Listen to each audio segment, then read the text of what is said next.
Secretariat was probably the greatest racehorse of modern day times. He was a great competitor. One of the marks of a great competitor, of course, in the horse world is a horse that can run without a challenge. And I think that in the Belmont Stakes, when the horse was able to win with a lead of 31 lengths, it just showed that the horse had a great desire to win, and he was often referred to as a horse that was truly invincible. Well, Secretariat had developed Laminitis, and even though Secretariat was invincible on the racetrack, or only defeated a few times in his life, he was unable to survive the challenge of having this disease. The damage to his feet was so great that they decided that they should put the horse to sleep for humane reasons, which oftentimes happens in many of the cases of Laminitis. My name is Dr. Don Walsh. I'm a veterinarian in St. Louis, Missouri. I'm the head of the Animal Health Foundation, and our mission is to find the cause and the prevention of Laminitis in horses. All horses are susceptible to Laminitis. It doesn't matter if you're the greatest racehorse in the world or a backyard pony. It's the #2 killer of horses in this country, but it's by far the #1 cause of horses having extreme pain. Horses are unique in that they bear all of their weight on a single digit. The disease causes a separation of the bone inside of the horse's foot from the external hoof wall. It's extremely painful. It's probably the most painful disease that any animal has to endure. Inside the horse's hoof, attaching the bone to the external hoof wall, are some structures called lamina. And it is the breakdown within these lamina which cause the bone to separate from the external hoof wall. We know that some things predispose horses to Laminitis. Although we don't understand the triggering mechanism, we know that certain conditions can make a horse much more susceptible to the disease. The most common form is caused by horses over-ingesting large amounts of grain. This causes problems in the intestinal tract and results in the horses developing the problem in their foot. Anytime a horse has diarrhea or any kind of a large gastrointestinal disturbance, they can get Laminitis. Mares that retain their placentas oftentimes will develop Laminitis as the result of that. Any horse that runs a fever is susceptible to getting Laminitis. We know that certain conditions, such as ingesting large amounts of grass in the spring and the fall, can predispose a horse to also get Laminitis. And then we know that horses that are obese or overweight have much more of a tendency to develop the disease. Oftentimes, Laminitis and founder are used interchangeably, two terms. Laminitis refers to the inflammation that occurs within the lamina. When the bone actually changes position in the foot, it's known as founder. And this is an old term that refers to an old mariner's term when the ship would go down. So when the bone starts to sink in the foot, that's when we say that the horse is actually foundered. It all starts with an inflammation in the lamina, or laminitis. Well, I think when we look at horses and we watch them, and the reason people like them so much is they really have such a beautiful motion to running, to being free, and it's a spiritual thing almost that people enjoy about horses. So when horses develop Laminitis, of course, this damages their feet to the point that they're unable to move around. They can no longer experience the satisfaction that they get from staying in herds or together with other horses. They lose this. So aside from the pain that they experience in their feet and the suffering, there's also a mental part to this to the horse, because losing their ability to flee or run has a great effect on their emotional stability. The real key to Laminitis is to prevent it, because the disease does so much damage to the horse's foot, they can never be the same. This is a CT scan of a horse's foot, the normal veins of a normal horse's foot. You can see that the veins cover the entire surface of the coffin bone and in the bottom of the foot as well. This is a CT scan of a horse with severe laminitis.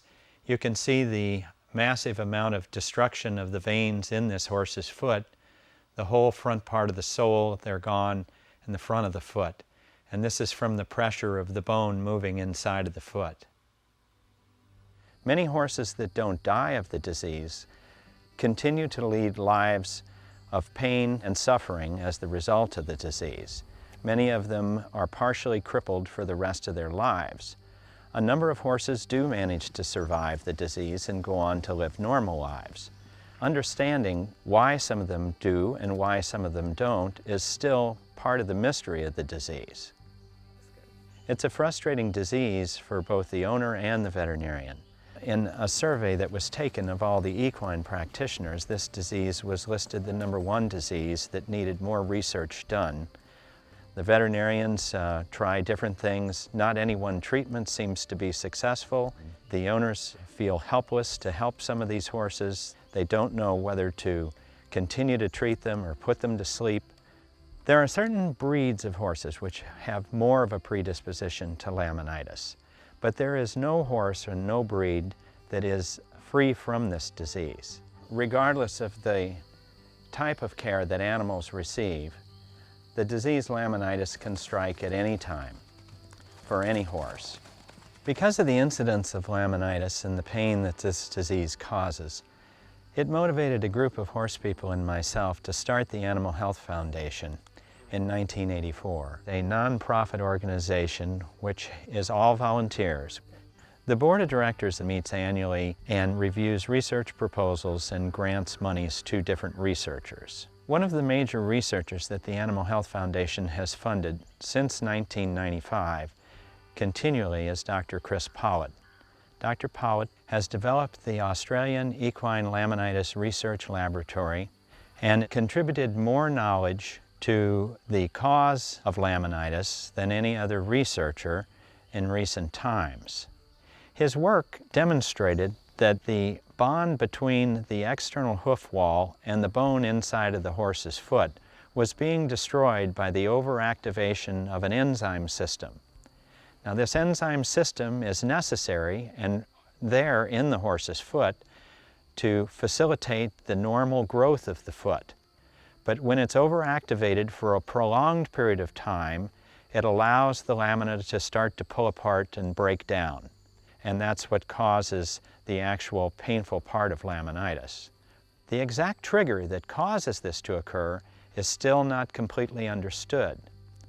But Dr. Pollitt's work has added a great deal of knowledge to how laminitis actually occurs. And I feel like in the future his work will probably result in learning the exact triggering mechanism that causes this. Another researcher the Animal Health Foundation has funded for a number of years is Dr. Philip Johnson at the University of Missouri. Dr. Johnson's expertise is in the area of hormone-related laminitis, or laminitis that's related to the obese, overweight type horse. His research in the last few years has discovered an enzyme that is present within the fat cells of these overweight horses, which results in the conversion of the inactive form of cortisone to the active form. And this is thought to be one of the primary mechanisms in play which causes these overweight horses to develop this form of the disease. The form of the disease is more of a chronic form, reoccurring, often unpredictable, and when it will strike. These horses are also the same horses that seem to be very prone to develop grass laminitis from overeating lush grass in the spring and the fall of the year. The Animal Health Foundation is also funding a forage researcher named Catherine Watts in Center, Colorado. She became interested in laminitis when her own horses developed laminitis, and she could find out very little information about what in the grass was causing this. Her work is designed to find and develop grasses and strains of grasses which are lower in a sugar called fructans, which is responsible for the horses developing the laminitis. She also is trying to develop different techniques for managing pastures and managing horses on pasture to try and prevent the occurrence of this disease. So she and Dr. Johnson and Dr. Pollitt are all working together in this effort. If all of the people that love horses can unite together and help fund laminitis research, this can become a preventable disease. We feel like we have the right people in place at the right time. If we can secure adequate funding for them, we feel that this can become a preventable disease for the horse. My personal dream would be, once all the pieces of the puzzle are in place, that the knowledge that we've gained from this can be spread to all the horse people all over the world. And laminitis can be one of these diseases that you only read about in textbooks, that happened a long time ago, and that isn't a problem anymore because we know the right things to do, the right ways to prevent it, and the horse no longer has to suffer from this disease. It'll take all of us who care about horses working together to help fund good laminitis research. Once we do this, I truly believe that laminitis can become a preventable disease. Now I invite you to take the lead. Join the Animal Health Foundation in its fight against laminitis. Let's free the horse of this disease. A limited edition 16x20 Secretariat print by artist Helen Hayes is your gift with any donation of $250 or more.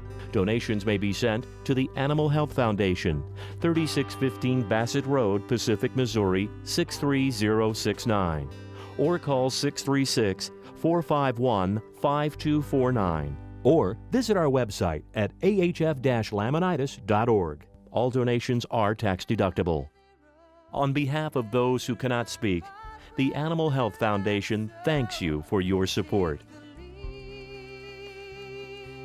And we can ride into the sunset, ride into the sunset, fly without wings.